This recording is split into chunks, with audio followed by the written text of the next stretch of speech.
नमः शिवाय।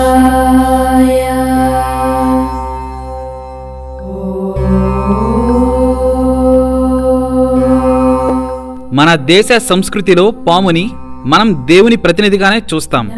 శివుడంతటి వాడే పాముని ధరించాడు. అది పాతాళ వద్ద కాదు, తన తలపైన.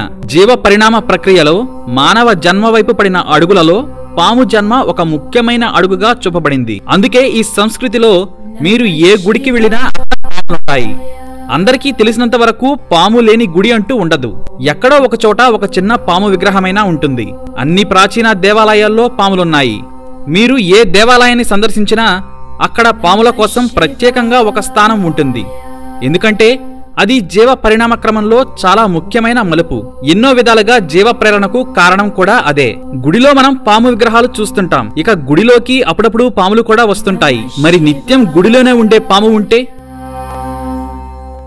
ఎవరైనా సరే పామును చూస్తే ఆమడ దూరం పారిపోతారు.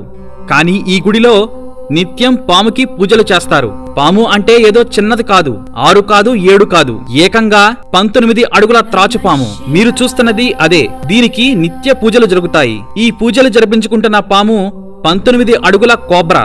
ఇది గుడి ఆస్థాన పాము. ఈ పాము ఉన్న గుడి ఉండటానికి మలేషియాలో ఉన్నా సరే చేసే పూజలు మాత్రం స్వచ్ఛమైన మన దేశ తమిళ సాంప్రదాయంలో. అమ్మవారి గుళ్ళో నిత్య పూజలు అందుకుంటుంది నాగుపాము.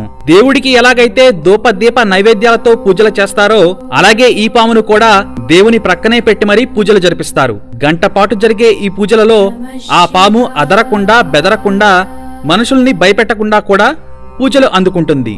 ఈ పాము ఎన్ని ఏళ్ల నుండి ఉంది, ఎలా వచ్చింది అనేది మాత్రం తెలియదు. కానీ దీని మాత్రం సాక్షాత్తు ఆ శివుడే పంపించినట్టుగా భావించి దీనికి పూజలు నిర్వహిస్తారు. ఆ నిలువెత్తు 19 అడుగుల పాముని మరొక్కసారి మీరే చూడండి.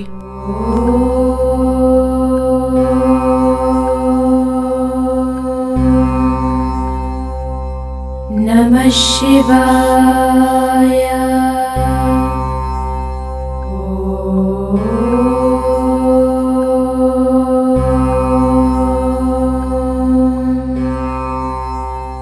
नमः शिवाय।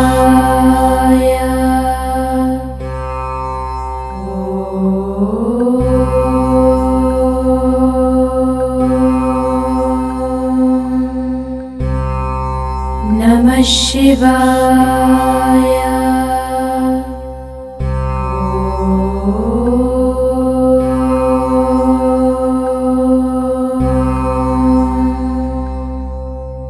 नमः शिवाय।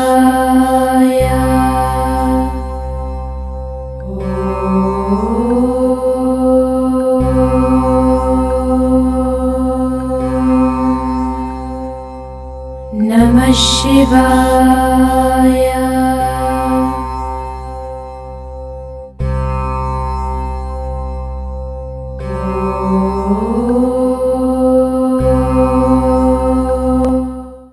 ఇలాంటి ఇంట్రెస్టింగ్ వీడియోస్ మరిన్ని చూడాలనుకుంటే మా ఛానల్ని ఫాలో అవ్వండి.